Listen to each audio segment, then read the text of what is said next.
Okay, we are recording. Brodie, how are you, mate? Yeah, not so bad, Stu. Thanks for having me. Absolute pleasure, absolute pleasure. It's always weird when you sort of start the podcast when you've already sort of said hello and asked how each other are, and then you just kind of do the fake one when we've Yeah. just pressed record. So we don't need to waste time with any of that. Let's get on to the good stuff. Let's kick off your playlist, Brodie, and I'm going to ask you to tell me the song that you regard as having the greatest ever intro, please. Yeah, I had this was an interesting one because me and my partner sort of went around the houses with a bunch of different songs that we thought was had the best intro, and then I had to sort of lock into one that we were just going around it for so long, but I landed on the White Stripes, Dead Leaves in the Dirty Ground from White Blood Cells, which I think when I played it earlier, it just blew my head off again, and took me back to when I was first starting to play the guitar. I mean, the White Stripes were the first band that I think I got really obsessed with and really got me into guitar music. So there's something in that I think, but it just rips your face off like the second that guitar comes in. It's insane. Me and my friend Matthew, when we were kids, he'd got this red knockoff Telecaster, that he had like this little box amp for it, and we couldn't get the distortion out of it because there wasn't even a distortion setting. So he would play that and try and play that riff, and I would bang on his. He had these metal blinds that I would bang on with like with, with like I don't know, a kitchen rolling pin or something. There was no drumsticks, and then we would try and imitate that song. So yeah, it was nice to listen to it again earlier and be like, yeah, this really kicks. It's just such a good start to that record as well. Um, yeah, really good. Tell me a little bit about you and intros and how you approach them. Yeah, well, I think my songs, I guess, in the same vein, because I think because I was into guitar music before anything else, I think it always comes from that side of things where I guess I'm trying to lock into something melodically, and that's like inviting enough for someone to want to stick around, I guess. But yeah, it's usually driven by the guitar. I mean, they're not always quite as bombastic as that White Stripes one. I do a lot of fingerstyle stuff as well. But yeah, it's always I suppose about just making it inviting. Yeah, it's usually guitar stuff. I mean, there's a couple of songs where I just come in straight on vocal, but it's sort of that's an exception to the rule, I think. Talking about guitar music, and I'm curious to know where you see it in 2026 because you've you've kicked things off talking about the White Stripes, and I think the White Stripes come around, at the same time as maybe I guess Arctic Monkeys and the Mm, Killers and all the K's, the Kaisers, Kasabian, Kings of Leon, and Kooks, and all of them, and there was just this huge sort of second wind of guitar music, that we'd seen. I guess we saw it in the early '90s with Nirvana and the Pearl Jam and what was coming out of Seattle, and then obviously we saw a huge boom in guitar music in the mid '90s, with Blur and Oasis, etc. Um, and then things went a little quiet. It yeah. all went a bit. It all went was Travis and Radiohead, and like it all went quite serious, uh, and then it just seemed like in those kind of early 2000s, like I guess maybe the Strokes kicked it off. It become huge, and guitar music was everywhere, and indie clubs were in Yeah. every town, and there was they were every night of the week you could go and find yourself in an indie party. Um, where do you see it now? I don't know. I don't know. I sort of I go between two places with it, which I think because it's been sort of my go-to for forever, basically. I I think I sometimes feel a little oversaturated with it, and also I'd sometimes feel like maybe it's not landing as well as it used to. And then I think no, maybe that's just me. I mean, my influences sort of jump around all over the place as well. So I think I have this sort of this sort of maximalist approach to listening to music, and I think it's just gonna get bored very easily, where I'm just hopping around all over the place. But every now and then, I will land on a guitar band, and I'm like, this is great. But I think that it's always the ones that are doing something slightly more left field. There's this band called Divorce. I don't know if you heard of Divorce. Of course. They're great. Like that feels like a positive move for guitar music.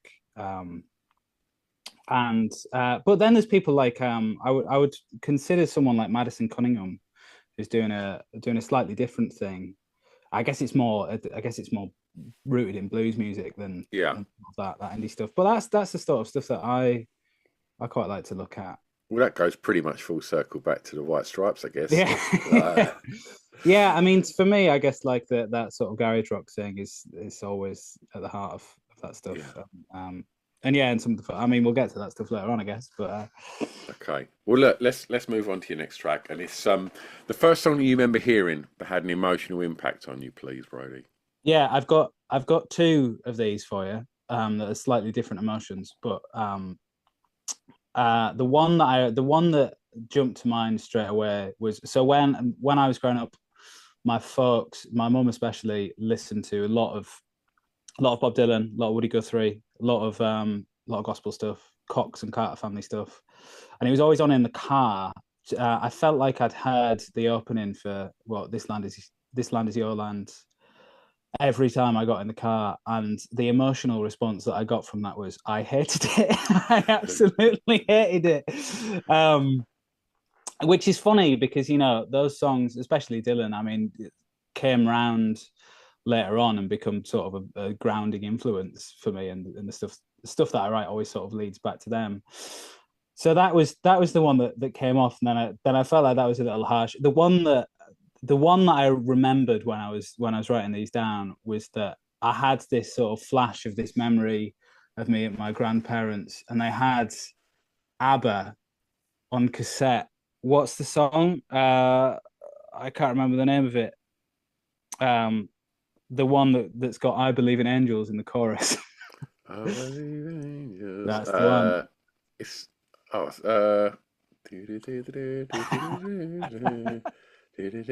oh, what is that called?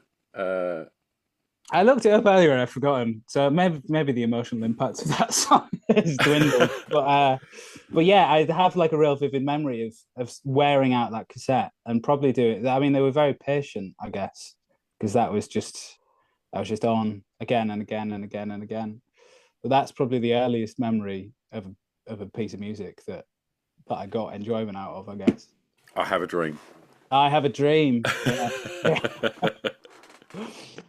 Yeah. So I mean, you say that your gut response to hearing some of them songs as a kid was like, I hate it. But I mean, you must look back now and think, fuck, that was fantastic music to Yeah. be, surrounded by, in your formative years. Yeah, I sort of feel a bit silly for not appreciating it sooner. Yeah, I guess. Yeah, I sometimes feel like I should have just like got on board with it quicker, because I ended up getting on board with it and then being like, oh yeah, I mean, the good thing was that all of those CDs were around the house, so it was Yeah. sort of to drop into. But yeah, they absolutely drove me insane as a kid, and then it's just funny how like cyclical that was to come back to it Yeah. and get a lot of, well, I get a lot from it.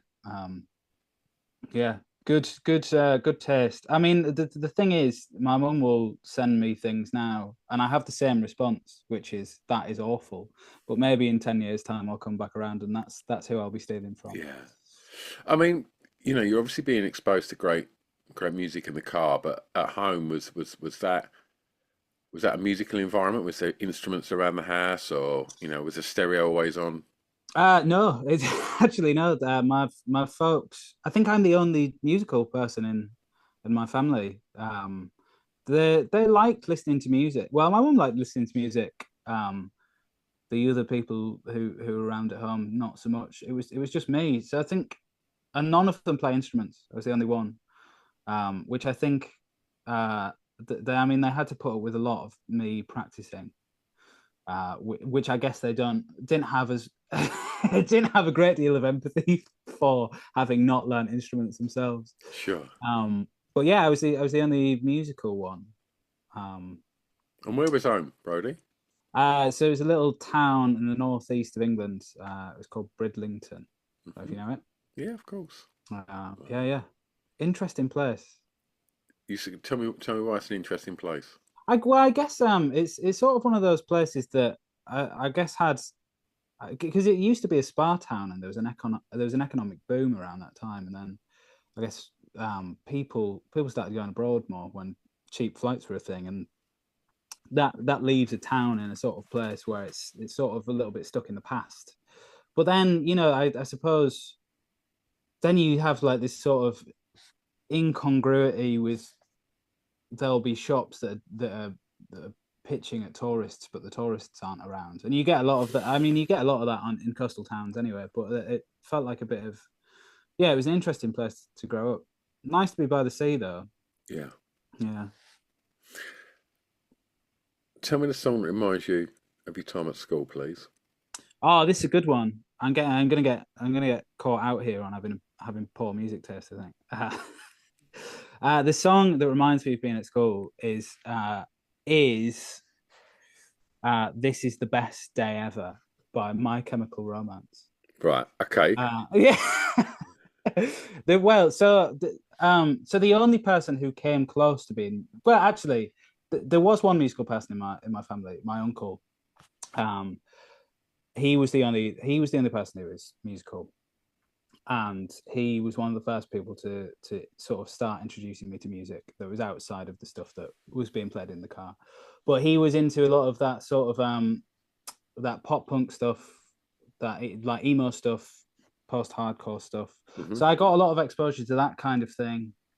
And that sort of, looking back, that's sort of a soup of music that is sort of a little bit unintelligible to me. But I still have a big love for My Chemical Romance. I think they're great. I think they're I think they're really good, but which feels a little, incongruous with the rest of my musical taste, I guess. But yeah, that's class. That first record.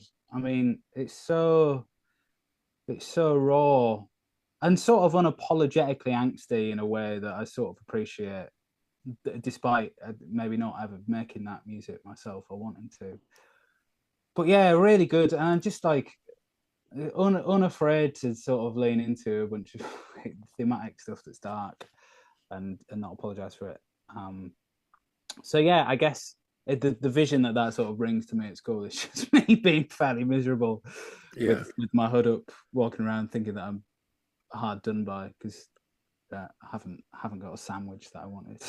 Yeah, but I think it's, like there's bands that come along in everyone's lifetime, that I think soundtrack are made to soundtrack teen angst, and like, and whether that is the Smiths or Leonard Cohen or whatever it is in whatever generation. My Chemical Romance, they nailed that. Yeah, they did.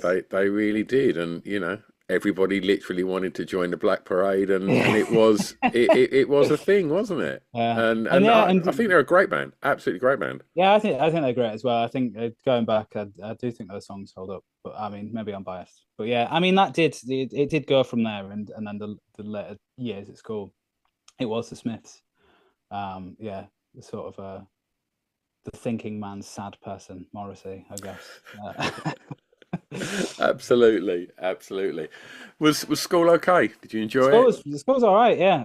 Yeah, I didn't have a particularly hard time at school. It was I think I was fairly defiant in a sort of I know everything kind of way, that was probably very, very annoying. I've got a lot of empathy for the people who used to teach me, put it that way. Was obviously, like, listening to music? Had you started playing instruments by now? Was music something that you thought, coming from this little town, did it seem possible that you could create a career for yourself in music? I don't know. I think yeah, yeah. Sometimes it's sort of, again, it was sort of one of those things that sort of switching out. I think I was. Um, I think it was something that I always was going to end up doing, um, sort of regardless of whether that was going to be a career or not. I think it was just something that was so sort of intrinsic to who I was that it didn't. The question of whether I could make a career in it didn't really enter the conversation. I think it was just I wanted to make things. Um, so who knows whether I'll have a career? Maybe that's in it or not. I don't Yeah. know. But yeah, it was something that I don't think I was ever discouraged by the question of whether it was a sensible career move or not, I guess. Did did Brilliant have a scene? Was there a music scene, and and what was that like if there was? It did have a music scene, a very, very small one. And there was a couple of scenes. There was a sort of more post-hardcore scene, which I was never a part of. I ended up um, going towards folk music. Folk music became like a big thing. And one of the places that I first started playing music properly was this folk club, where it was fully unplugged. It was dead silent. It was very serious. You weren't allowed to talk. Um, I mean, God bless Pete and Jenny, the people who put it on. But that was really good. That was sort of being thrown in right at the deep end, and everyone there seemed to be especially good. There was when I sort of moved out and started going to open mics in other cities, it felt like the spectrum of sort of people's abilities was a little bit more disparate. But there, it was sort of intimidating in a way, but that spurred you on to get good quick, I guess. Yeah. Get used to playing to people who were like, I suppose there was really nowhere to hide. There was no people talking. There was no other things going on. It was just silence and people staring at you playing Yeah. songs. Tell me the first record you remember buying Ah, from a record shop.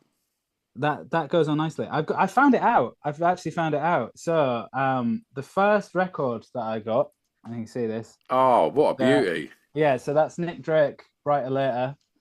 Um, so yeah, that would have been that. I was trying to figure out why I'd bought that because I do like Nick Drake, but he's not my go-to really. But I think what I got from that folk club and the thing that really influenced me, I got really into John Martin.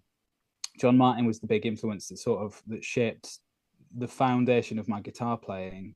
Um, and I got really good at doing that sort of pick and go thing that he does and that Ben Howard does.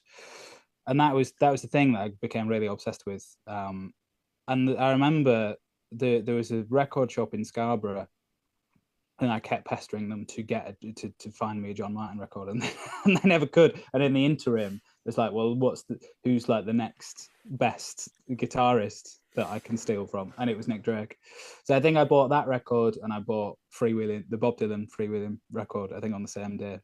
Well, normally when I ask guests this question, the first record they bought is generally utter shit, and obviously something they bought when they were like way too young to really kind of get their teeth into music. And you've just dropped your first purchases as Nick Drake and Dylan. It don't get any better than that, really, does it? Yeah, I mean those were the records. I think probably the first CDs that I bought were worse. Yeah, Um, well, actually, maybe not. Maybe not. Actually, I might say that. But I think the first CD I bought with my own money was Demon Days by Gorillaz, and I reckon that probably stacks up still. That's a pretty good record. 100%. Yeah, Um, there was probably some bad stuff amongst it though. yeah, It's yeah. probably like My Chemical Romance. Still good though. Nah, it's still good. It's still good. I'm a diehard fan. Okay, right. Now I've seen your choices, and I'm interested to know the reasoning behind this one because this is track five where I ask guests to tell me the song that soundtracked their year's clubbing. Mm. Yeah, yeah, yeah. So full disclosure, my years of clubbing are still ongoing. Hmm. Party on, party forever. But it's funny. I mean, I think this is so. Let's jump in. Let's jump in front of it. The song that I have chosen is "A Day in the Life" by the Beatles. Um, So when I was living in Brid, there was one club, and I didn't go to it very often. But when I did, I was sort of in the state of mind where I couldn't remember the songs that were being played there. And even so, even if I did, I don't think I'd remember them now. What It sort was of club was it? Was it like an indie bar, or was it like no, a kind it of was towny like club? it was town club. It was whatever was in the charts that time. So I didn't go there very often. And then when I moved to uni, the people around me were very much into this thing that was on a Thursday, which was an indie club, Where was uni? Leeds. Right. Um, so we'd go down into this little dingy club on a Thursday, and they would play indie music, which at the time was like a big novelty for me, given that the only club that I'd been in would play like the top 10 on repeat for 6 hours.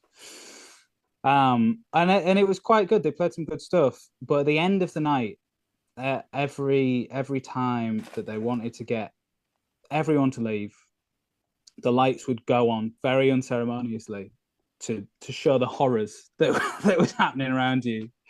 Uh, and then A Day in the Life by the Beatles would play as you were ushered out, Yeah. and that was quite a nice memory.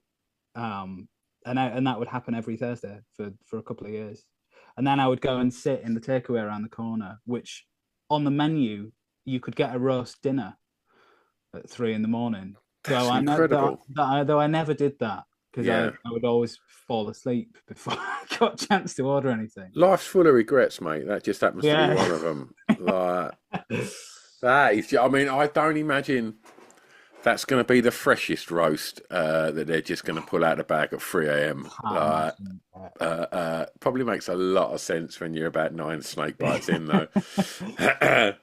All right. Well, look, from the club, let's take you home.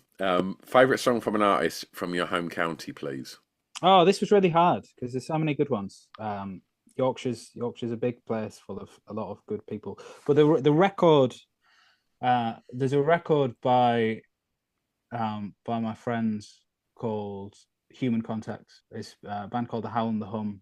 There's a song in there called A Hotel Song. Although any of those songs on that album, bar a couple, I think I would have picked as like being my favorite. I think that band had such an influence on me. I mean, I've stolen quite a lot from them, actually, unashamedly. Yeah. And the reason is because it's just so good. Sam is a very gifted songwriter and storyteller, and deserves a lot more recognition than he has. But yeah, that record was sort of the sound. Yeah, became the soundtrack to the end of my uni, I think, around the same time that I was walking out of clubs to A Day in the Life. Yeah, I love that record. There's some really good stuff. The thing is, you really don't have to look for. I'm surrounded by a lot of very talented musicians, and you don't have to look far to find your next favorite song around these parts, which is great. Yeah, very, very, a lot of very gifted people around. Fantastic. This is your last track, and this is where you get to turn the listeners of the show onto something new, and it's a song that you think many may not know that you would like them to hear, please. Yeah, so this song is called "I'm Getting Out While I Can" by Reverend Kristen Michael Hayter, which I'd not heard of her before. This maybe a couple of years ago, and this record kept sort of just popping up in interesting places on the internet. And the cover for it is really interesting. It looks like an old sort of 70s televangelist record. It looks a bit spooky, and the music is as well. And this song opens the record. I was driving home. It was in the dark. I was driving through the countryside, and I put this record on. I put that song on, and the way that it's recorded is like it feels like sort of found audio from like an Appalachian Christian cult, and it was terrifying. I turned it off. I couldn't, like, it really frightened me. Really?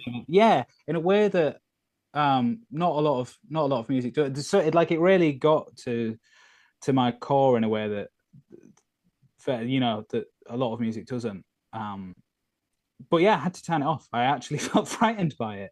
Yeah, And I've since gone back and it's become one of my favorite records. And I think because like it elicited such a strong yeah, response.